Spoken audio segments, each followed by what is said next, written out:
Welcome back, ladies and gentlemen, to Great Decisions 2023, an 8-lecture masterclass brought to you by the Foreign Policy Association. Here in week 2, our attention turns to the topic of war crimes. For most of us, war crimes reminds us of what happened after World War II at Nuremberg, when high-ranking Nazi and German officials were held accountable for the violations of the laws of warfare.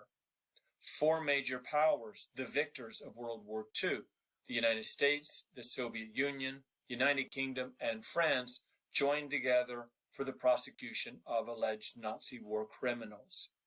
Once the process in Europe was underway, attention focused on the Pacific, with holding Japanese politicians and military officials accountable.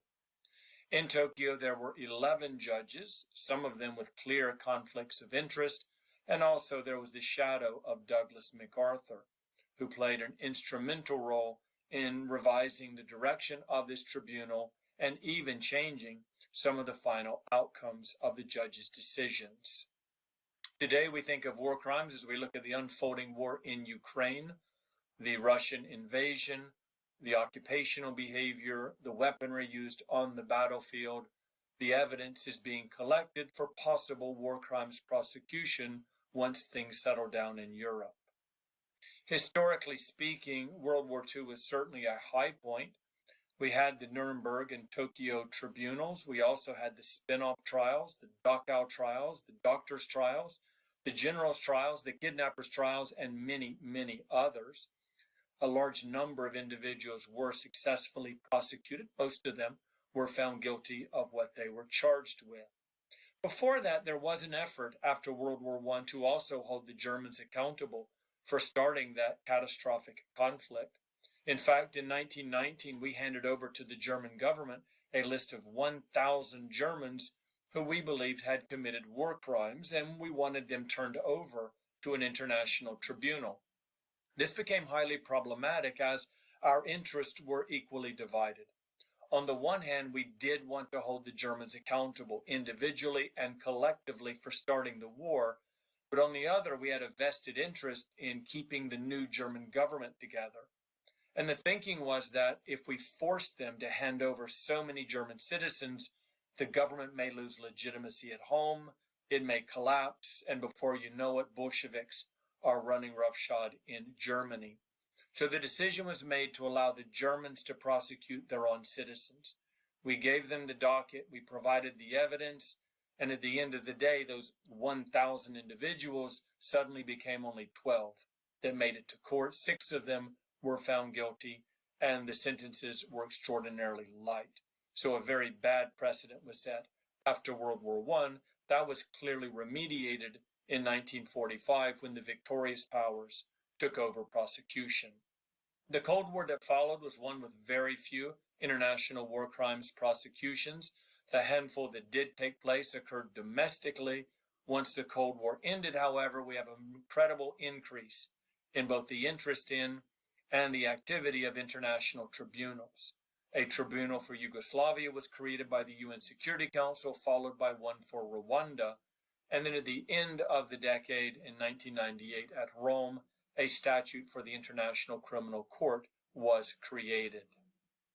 Today we have 3 main considerations before considering U.S. foreign policy options as it relates to war crimes. We begin with the concept itself. We look at the legal institutions that adjudicate, and then finally we briefly consider the track record of holding individuals accountable. We start with the concept of war crimes. What are they and where do they come from? ILOAC is the International Law of Armed Conflict. We can simply call it the laws of warfare or the laws of armed conflict. Where do these laws come from and what are they? Well, the categories are threefold. There's jus ad bellum in the Latin, which is the legal right to go to war. This is determined by the major powers of the world at any time in world history. There's jus in bello, which is the behavior in time of war, the weapons that are deployed, targeting practices, and the like. And then finally, the newest of the 3 categories is jus post bellum, which is responsibility to make things right once the war is over. We begin with jus ad bellum. The compétence de guerre of states means the right of any nation to go to war. From the onset of modern world politics until the end of World War II, there were very few limitations on the right of a nation state to go to war. A sovereign nation state could simply go to war for most any reason that it determined, with one exception that dates back to 1648. That's when the 30 Years' War concluded. The major powers of Europe decided that religious differences were no longer a legitimate recourse or right to go to war. And then suddenly in 1945, perhaps because of the devastation of World War II or the use of atomic bombs, more likely because of American leadership, the right to go to war was greatly reduced. This was an American decision, and it was etched into the Charter of the United Nations in 1945. So what exactly does the Charter say? It says nation states shall not, in their relations with other states, either use or threaten to use armed force in their international relations, with the following exceptions. Since 1945, a nation may legally go to war if it is acting in self-defense, meaning it has been attacked, if it is acting in collective self-defense, which is coming to the rescue of a victim state. Think about the United States in 1950 and rescuing South Korea, or should the Security Council approve of an international conflict, which happened also in 1950, a bit after the intervention began. If a nation state commits a violation of the laws of armed conflict, it is then responsible for those violations. It isn't to say that a nation state will pay any price for breaking the rules, but it is to say that option is available.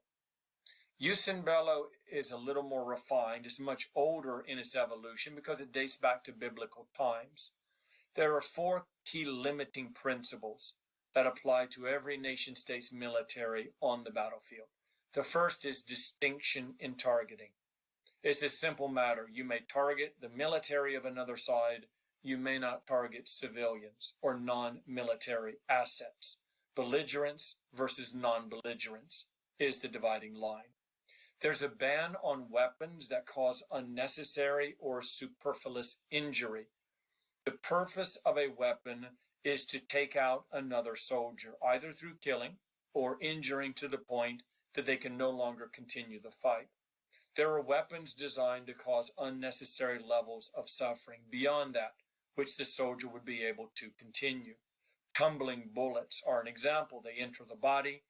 They're designed in such a flawed way that when they touch a bone, they begin to tumble and they move around the body, destroying organs, muscles, and other vital, life-necessary components of the body. Principle number 3 is called proportionality. They used to say in graduate school that you can't kill a mosquito with a sledgehammer to demonstrate the rule of proportionality. What this means is you can use enough force legally to win the war, but you shouldn't overdo it. You don't continue to destroy the enemy after the battle, after the war is over. And then finally, there's an international prohibition on perfidy. Perfidy is difficult to explain on some levels because it's unfairness in warfare. It's exploiting the trust of the other side. For example, if we were to enter enemy lines with a Red Cross symbol, we're making the opposition think that we're doctors and nurses there to help them as neutral actors, and in reality we're transporting armed troops or weaponry across boundaries, or pretending to be a priest in warfare. Priests may not be targeted, so we dress up as a priest so we avoid targeting, and that gives us an unfair advantage on the other side. Soldiers in professional militaries today are not really trained in Hague and Geneva law. They normally don't speak Latin and understand the intricacies that are laid down in the laws, but they are professionally trained. And in that training, they understand concepts such as honor and code. That honor and code reflects the laws of armed conflict and those jus in bello principles. So where did these laws come from? Ancient religious writings, I mentioned the Bible earlier. Philosophers, military elite have played a critically important role in defining the laws that apply to their soldiers. statespersons, and diplomats that negotiate these rules with other nation states. If we consider the Hague Conventions of 1899 and 1907 as the first truly modern, comprehensive view of the laws of war, Geneva of 1949, those four conventions are the most modern application. And what we find is that military field manuals of professional militaries reflect the principles laid down at Hague and Geneva, and therefore have a great influence on soldiers on the battlefield. We now turn our attention to legal institutions. If there is a war crimes trial, overwhelmingly, 99% of the time, it happens in domestic courts, not in international tribunals. The Eichmann trial of 1961, the author of The Final Solution, who was captured in Argentina by the Israelis, taken back to Israel, and prosecuted quite publicly. He was the man in the glass box for his own safety. That happened in a domestic court. The same goes for Khalid Sheikh Mohammed, one of the architects of 9/11, held in the United States and prosecuted by American courts. International tribunals do exist. Historically, they've been ad hoc or temporary for a particular purpose. That was Nuremberg and Tokyo, Bosnia and Rwanda tribunals, Sierra Leone, Cambodia, Liberia, among many, many others. Tribunals created for a specific purpose, even at times for a specific individual, and then once that trial is over, those tribunals shut down. On the permanent side, we have only the International Criminal Court. Technically, the ICJ, the International Court of Justice, can prosecute a nation state for violating the laws of warfare, but it's much more likely that such a prosecution would happen in the ICC. The impact of these tribunals on the development of international laws of armed conflict is important because Yugoslavia and Rwanda were created in the 90s at a time when the old Geneva law was not very specific. It was exceptional for training manuals, but it was too vague for a court of law.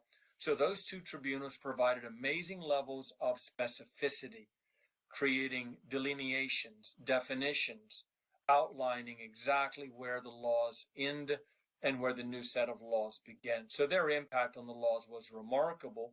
By the time the International Criminal Court in The Hague began to function, the laws were ready for the courtroom, and it simply took them in new directions. Our policy towards the International Criminal Court evolved in interesting ways.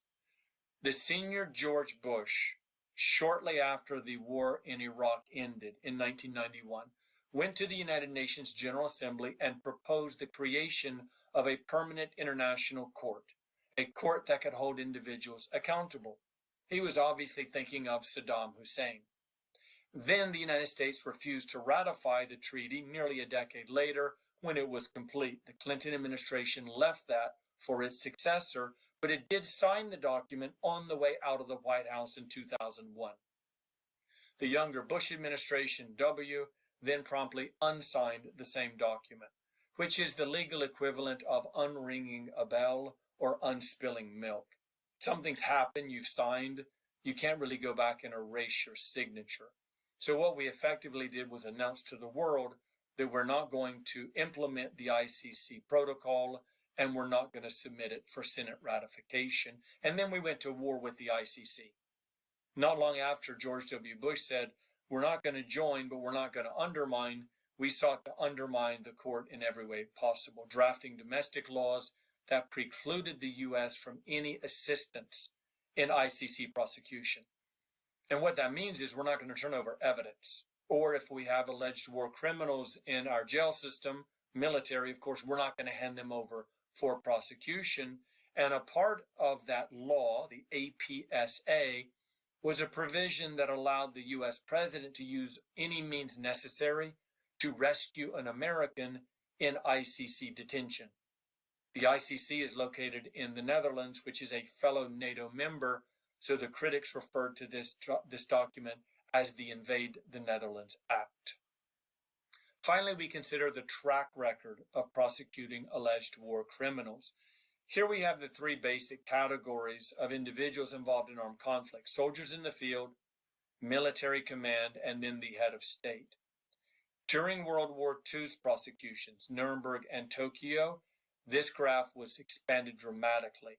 Newspaper editors, industrial elites, politicians at lower levels were all indicted and held accountable for their support of the Nazi regime and its goals in World War II. But today, for most trials, the individuals come from these three categories. War crimes allegations are overwhelmingly found at the field level. And naturally so. This is where soldiers commit acts that may not be legal. They can use weaponry that is deemed outside the bounds of legal acceptability. And I'll give you an example of how the rules are drafted and how difficult they can be to apply. Consider the serrated knife. A serrated knife, which has the edges near the handle, is perfectly legal. It's a tool and it is a weapon. If it's used as a tool to cut cloth or rope or a tree branch, it's perfectly legal. But the moment that it is used as a weapon, it becomes a violation of the laws of war because those serrated edges cause superfluous injury to the targeted individual. It's no different than a blade that is on one's hip. That's perfectly legal because blades are a necessary weapon of war. But according to the laws, if you attach it to the end of a rifle, it's now illegal as a bayonet because of the superfluous injury rule. So it's at the base level, the field level, the soldier level, that most war crimes allegations are made. They can be at low levels or high levels, and occasionally members of military command are accused of committing war crimes, as are heads of state. Heads of state have been prosecuted after World War II, at Tokyo in particular, but also in some of the ad hoc tribunals of the 1990s and beyond. If it's at the head of state level, it's probably the allegation of an illegal invasion. Vladimir Putin is vulnerable to that charge today. If it's at the military command level, orders to violate the laws of war. If it's about bringing to trial, then suddenly our graph changes because overwhelmingly it is going to be people on the ground level. The soldiers in the field committing acts that are deemed to be illegal. In terms of convictions, our space gets much smaller. Very few individuals are successfully prosecuted for breaking the laws of warfare. As noted earlier, 99% of all trials are done at the domestic level, and usually it is the national or military court of the individual being prosecuted. And so they tend to go out of their way to understand the situation on the ground, to give the soldier every benefit of the doubt. The prosecution rate is remarkably low. Even when the evidence is overwhelming, thousands of pictures of torment, of torture at Abu Ghraib prison in Iraq following the 2003 American invasion really didn't move the dial very much. A small handful of ground-level American soldiers were prosecuted successfully for violating the laws of war, but no one at the military command or higher level.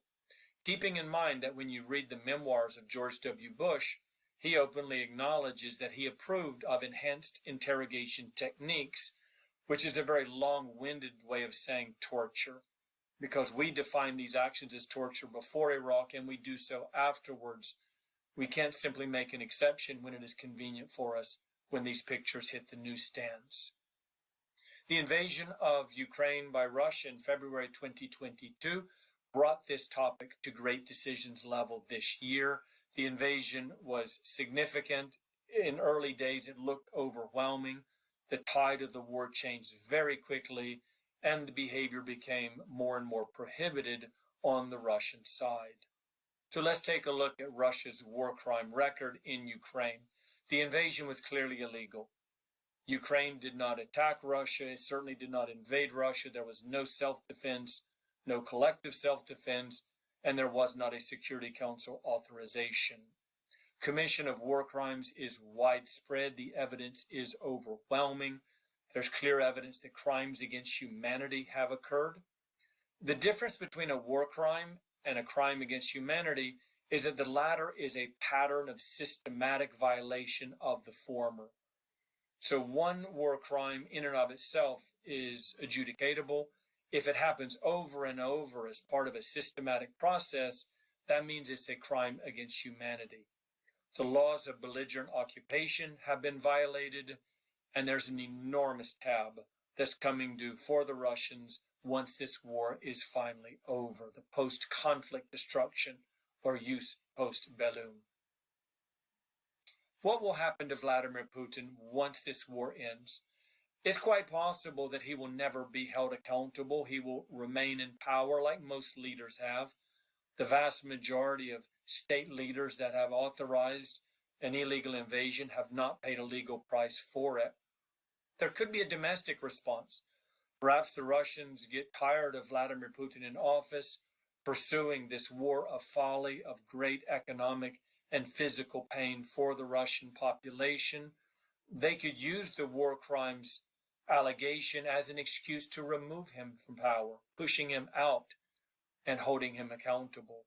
There's also the possibility of an international tribunal being constructed specifically for this conflict, or the International Criminal Court being used. An example here is Slobodan Milosevic.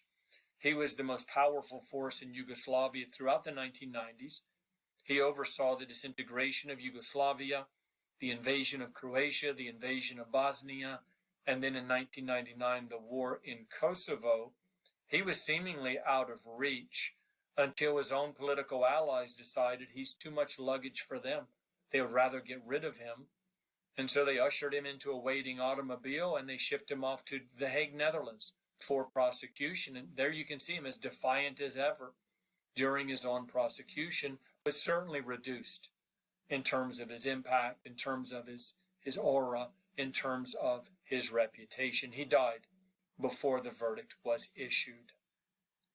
We now turn to U.S. foreign policy options, and in so doing, we have some nested issues. There is Russia and the ongoing war in Ukraine, the broader issue of the International Criminal Court, and then finally the week 2 great decision of war crimes. We'll look at these in order, beginning with Russia. Holding Russia accountable for its violations is somewhat important, particularly the jus post bellum, the destruction of the state of Ukraine. By estimates as of November the 8th, the day that this video was filmed, the tab has already surpassed $1 trillion in damage. And there really is not an end in sight for this conflict, nor for the amount of destruction that Russia is causing. Let's look at war outcomes and Kremlin politics. If this war ends in territorial compromise, as Henry Kissinger and many other realists have argued, there's a very real possibility that Vladimir Putin would stay in power. He would spin it in such a way that this was a successful war. It won't be true, of course, but it may be just enough to keep him in power. If the war ends with Russia losing all of its territorial gains, and that would be Crimea, as well as the Donetsk region in eastern Ukraine, it would be very hard for Vladimir Putin to stay in power. This would be a clear war failure. It would be very hard to spin in any other way, and that could make him vulnerable, much more so than the territorial compromise option for war crimes prosecutions. If it turns out that the Western world wants Russia to truly pay for its invasion of Ukraine, and by that I mean not only losing all of the Ukrainian territory that it controls, but also, for example, Abkhazia in northwestern Georgia, making the Russians pay economically into the foreseeable future, then it's very, very difficult for Russia to maintain its leadership position. I mean, Putin would have to be out. There would have to be a transition of power, and that makes the likelihood of a war crimes prosecution for Putin even greater. Looking at the International Criminal Court, it's interesting to watch how Americans debate this, especially U.S. senators. On one side of the spectrum, usually Democrats, there's an argument that we have a moral obligation to join the International Criminal Court. That's not true. And then on the more conservative Republican side, they view the ICC as a threat to the United States, which also isn't true. The real issue is the debate in between. Where do we find the cost-benefit analysis? Is it in the U.S. favor? There are costs to joining the ICC, and there are benefits. The costs are not as high as the ICC being a threat, nor are the benefits as high as American moral global leadership. They're much more technical and specific, and that is the area that no one debates, certainly not elected politicians. In the Senate, of course, they're responsible for ratifying the document, should it be submitted. So it's a bit of a hollow debate that happens in the U.S. relating to the ICC, and for that reason, the likelihood that we will join in the coming, say, quarter of a century is amazingly low. And finally, we look at the topic of war crimes, our great decisions this week. I'd like to frame this in a broader perspective. If this graph represents all of the treaties, the customs, and the principles that make up Hague and Geneva law, which of course is the laws of armed conflict, it is premised upon global ordering principles that the United States holds near and dear. A stable global order is one without warfare, certainly not illegal or impermissible warfare, and nations should behave in professional manners on the battlefield. All of that leads to a global system that is quite secure and prosperous, which promotes American interests, both domestically and abroad. If we look at war crimes and war crimes allegations as assaults on our nation, as undermining our security and our interests, what we're really doing is punching holes in the very global ordering principles that we've relied upon now for more than 75 years. And that, of course, will call into question any promotion of American security and prosperity. So when we think about war crimes, it's not really a technical issue. Was that knife legal or illegal? Was that intervention on this side or that side of the laws of warfare? This is really a discussion of American global leadership and the model of global security and prosperity that we designed after World War II. Article 2, Paragraph 4, that's the prohibition on warfare with its exceptions. 1950 Korea was an exception. 1990 Gulf War was an exception. The Security Council authorized a rescue of those victim nations. 1999 Kosovo, that weakens Article 2, Paragraph 4, as did 2003 Iraq and 2011 Libya. On the other side, the Russian Federation has committed 3 violations as well. 2008 is Georgia, 14 is Crimea, and 2022, of course, was the whole of Ukraine. But of all of these violations, the 2 that stand out as most damaging to the American-designed rule system after World War II is 2014 and 22, because these weren't political statements. These weren't efforts to simply change leadership. This was territorial integrity that was undermined. The Russians took the sovereign territory of Ukraine in 2014, and they attempted to do the same thing again in 2022. When these violations occur, we must stand on principle and resist. It was a mistake in 2014 to allow Moscow to get away with Crimea. The world did respond in 2022, forcing Russia to pay a very high price for that illegal invasion. Thinking big picture, war crimes really are about global peace, stability, and American leadership. Thank you as always for joining me. I look forward to our next lecture.